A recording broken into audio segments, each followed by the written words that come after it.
हा अत्यंत महत्वाचा टॉपिक घेऊन आलोय. तो टॉपिक म्हणजे बघा, ट्रान्समिशन ऑफ नर्व इम्पल्स.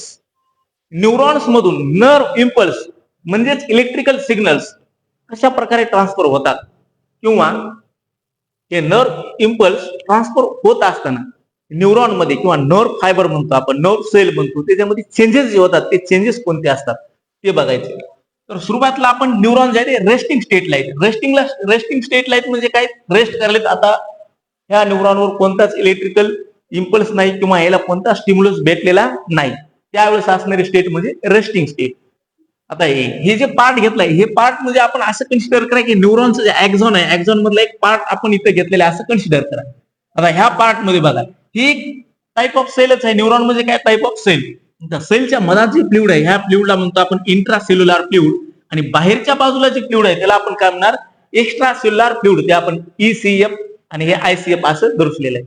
तर हे बाहेरचे फ्लुइड आहे, बाहेरच्या फ्लुइड मध्ये सोडियम प्लस आयन कॉन्सन्ट्रेशन जास्त असतो, म्हणून बाहेरचे चार्ज असणार ते असणार पॉझिटिव्ह चार्ज. आणि आत जर बघितलं आपण, पोटॅशियम प्लस आणि प्रोटीन हे यांचं कॉन्सन्ट्रेशन जास्त असतं, पण मधात चार्ज निगेटिव्ह आहे. आता विद्यार्थ्यांना वाटेल, मधात जर समजा पोटॅशियम प्लस आहे तर चार्ज पण प्लस असायला पाहिजे, कारण बाहेर सोडियम प्लस असल्यामुळे प्लस चार्ज. पण इथं निगेटिव्हली चार्ज प्रोटीनचं कॉन्सन्ट्रेशन जास्त आहे पोटॅशियम पेक्षा जास्त असल्यामुळे इथं जे चार्ज जनरेट होणार ते या प्रोटीनचा चार्ज येणार, निगेटिव्ह चार्ज. आणि हे रेस्ट स्टेटला असल्यामुळं याचं जे पोटेन्शियल आहे त्याला आपण म्हणतो रेस्टिंग पोटेन्शियल, आणि रेस्टिंग पोटेन्शियल असतं बघा जवळपास -70 मिली व्होल्ट. आता ही झाली रेस्टिंग स्टेट मध्ये. आता ह्या न्यूरॉनला स्टिम्युलस भेटल्यानंतर काय चेंजेस होतात रेस्टिंग स्टेट मध्ये. रेस्टिंग स्टेट मध्ये असल्यानंतर आता याला स्टिम्युलाय भेटणार. आता हे रेस्टिंग स्टेट मध्ये इथं आल्यानंतर बघा, डीपोलराइज स्टेट. आता डीपोलराइज स्टेट वर कधी येणार, इथं पोलराइज स्टेट होती रेस्ट कंडिशनला. आता स्टिम्युलस भेटलं, स्टिम्युलस भेटल्यानंतर जी स्टेट येणार त्याला म्हणतो आपण डीपोलराइज स्टेट. डीपोलराइज स्टेट मध्ये काय होणार, स्टिम्युलस भेटल्या हे जे ऍक्झॉन आहे किंवा हे जे नर्व फायबर आहे त्याच्यावर सोडियम चॅनल जे असतात, ते सोडियम चॅनल म्हणजे गेट असतात, हे काय होणार, ओपन होणार. गेट ओपन झाल्यानंतर बाहेर जे काही सोडियम होते बघा, बाहेरच्या बाजूला असलेले सोडियम हे सगळे आत येतात. सोडियम आत आले आणि सोडियमवर चार्ज कोणता आहे, पॉझिटिव्ह चार्ज आहे. आता सोडियमवरला पॉझिटिव्ह चार्ज, पोटॅशियमवरला पॉझिटिव्ह चार्ज. आता हे मधात पॉझिटिव्ह चार्जचं कॉन्सन्ट्रेशन जास्त झाल्यामुळे मधातलं जे एन्व्हायरमेंट होतं तिथं पॉझिटिव्ह चार्ज जनरेट होणार, आणि बाहेरचं पॉझिटिव्ह चार्ज कमी झाल्यामुळे बाहेर निगेटिव्ह चार्ज येणार. आता ह्या ऍक्झॉन मध्ये पॉझिटिव्ह चार्ज जनरेट झाल्यामुळे काय होणार, हे जे टिम्युलस होतं या टिम्युलसचं रूपांतर होणार इम्पल्स मध्ये. टिम्युलस कन्व्हर्टेड इनटू इलेक्ट्रिकल इम्पल्स, आणि हे इलेक्ट्रिकल इम्पल्स आता पुढे फॉरवर्ड करण्यात आले. आता हे इलेक्ट्रिकल इम्पल्स पुढे फॉरवर्ड झाल्यानंतर, हे जे आहे त्याला असंच राहावं लागणार का, याला परत रिलॅक्स व्हावं लागणार, रेस्टिंग स्टेट मध्ये यावं लागणार का, कारण हे डिपोलराइज स्टेट मध्ये कशामुळे आलं होतं, कारण ह्याला काय करते, जे स्टिम्युलस होतं स्टिम्युलस घेऊन येतं, इलेक्ट्रिकल इम्पल्स तयार करून ते पुढे फॉरवर्ड करायचं होतं. आता फॉरवर्ड झाल्यानंतर ह्याला परत रेस्ट करावं लागणार ना.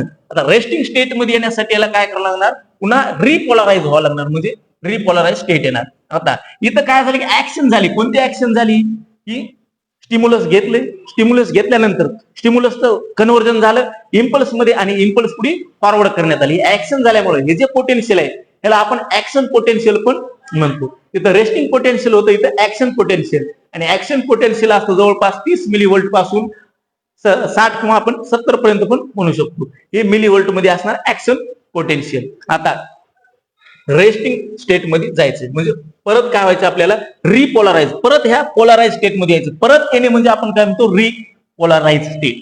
आता रिपोलराइज स्टेट मध्ये काय होणार, रिपोलराइज स्टेट मध्ये इम्पल्स गेल्यानंतर हे जे पोटॅशियम चॅनल जे आहे हे ओपन होणार. बघा, डिपोलराइज स्टेट मध्ये सोडियम चॅनल ओपन झाले होते, आणि रिपोलराइज मध्ये पोटॅशियम चॅनल ओपन झाले. आणि पोटॅशियम चॅनल ओपन झाल्यामुळे आता हे मधात जे काही पोटॅशियम होते बाहेर पडणार. पोटॅशियम काय झाले, बाहेर गेले. आता पोटॅशियमवर चार्ज कोणता होता, पॉझिटिव्ह चार्ज. पोटॅशियम बाहेर गेल्यामुळे पोटॅशियम सोबत हे पॉझिटिव्ह चार्ज पण बाहेर गेले, आणि बाहेरच्या एन्व्हायरमेंट मध्ये पॉझिटिव्ह चार्ज डेव्हलप झाले, आणि आत निगेटिव्ह चार्ज डेव्हलप झाले. बरोबर, म्हणजे ही जी स्टेट होती आपली ओरिजिनल पोलराइज स्टेट, त्या स्टेट मध्ये काय होतं, बाहेर पॉझिटिव्ह आत निगेटिव्ह. सेम तीच कंडिशन तयार झाली, बाहेर पॉझिटिव्ह आत निगेटिव्ह. पण एक मिस्टेक झाली. मिस्टेक काय झाली की पोलराइज स्टेट मध्ये काय पाहिजे आपल्याला, बाहेर पॉझिटिव्ह आणि आत निगेटिव्ह. सेम ती स्टेट तयार झाली, बाहेर पॉझिटिव्ह आत निगेटिव्ह. पण मिस्टेक अशी झाली, पोलराइज स्टेट मध्ये बाहेरचे पॉझिटिव्ह चार्ज होते ते सोडियमचे होते, इथं काय झाले पोटॅशियमचे झाले. आणि पोटॅशियम मधात राहिला, सोडियम मधात राहिला आणि पोटॅशियम बाहेर झाला, थोडं अपोजिट झालं. आयन जे आहे आयनची इम्बॅलन्सिंग झाली, म्हणजे रेस्टिंग स्टेटला आलं एक्झॉन जे आहे ते रेस्टिंग स्टेटला आले, पण आयन इम्बॅलन्स झाले. म्हणजे आयन बॅलन्स करण्यासाठी एक पंप काम करतो, त्याला म्हणतो आपण sodium potassium pump for balancing ion. हे आयन्स बॅलन्स करायचे. मग आता ह्या पंप मध्ये काय होणार, 3 सोडियम जे आहेत बाहेर पडणार आणि 2 पोटॅशियम आत येणार, आणि असं करत करत अशी स्टेट डेव्हलप होणार की बाहेर सोडियमचं कॉन्सन्ट्रेशन जास्त होणार, बाहेर सोडियम प्लस चार्ज डेव्हलप होणार आणि आत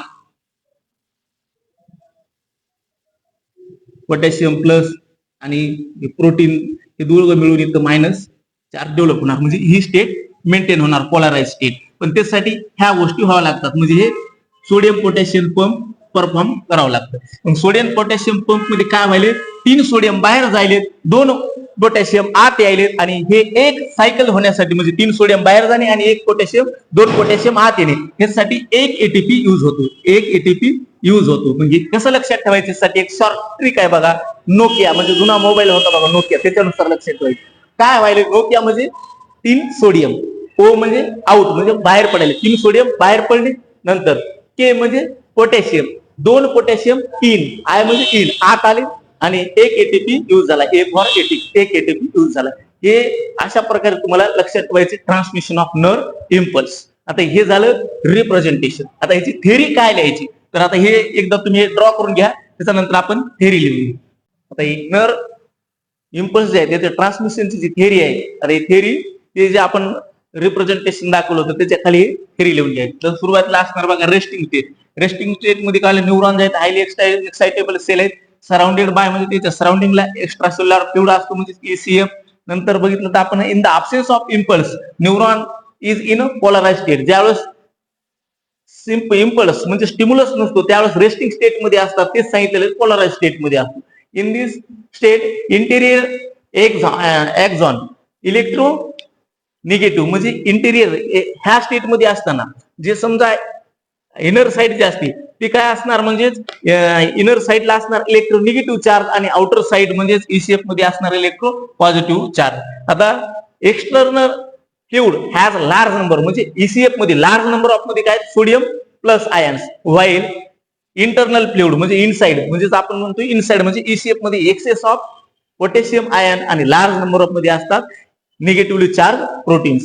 हे झाले रेस्टिंग स्टेट. सेम तशाच प्रकारे आता हे डिपोलराइज स्टेट मध्ये पण आपण जे डिपोलराइज स्टेट मध्ये ऍक्टिव्हिटी झाल्या तेच आपण हे स्टेटमेंटच्या फॉर्म मध्ये रिप्रेझेंट केलेलं आहे. आणि इथं शेवटला असणार रिपोलराइज स्टेट म्हणजे शेवटला रिपोलराइज स्टेट मध्ये काय होणार, सोडियम जे आहे ते बाहेर जाणार, सोडियम आत आलेले असतात आणि पोटॅशियम बाहेर गेलेले असतात. हे इम्बॅलन्स झालेले असते हे रिपोलराइज स्टेट मध्ये. हे इम्बॅलन्स झालेली स्टेट आयनची इम्बॅलन्सिंग बॅलन्स करण्यासाठी काय होणार, शेवटला हे बिकम ऑपरेटेड म्हणजे काय ऑपरेट व्हायले, sodium potassium pump become operated म्हणजे सोडियम पोटॅशियम पंप होणार आणि ती रेस्टिंग स्टेट पुन्हा मेंटेन करण्यात येणार, आणि प्लस आयनची जी बॅलन्सिंग होती ती बॅलन्सिंग पण मेंटेन होणार.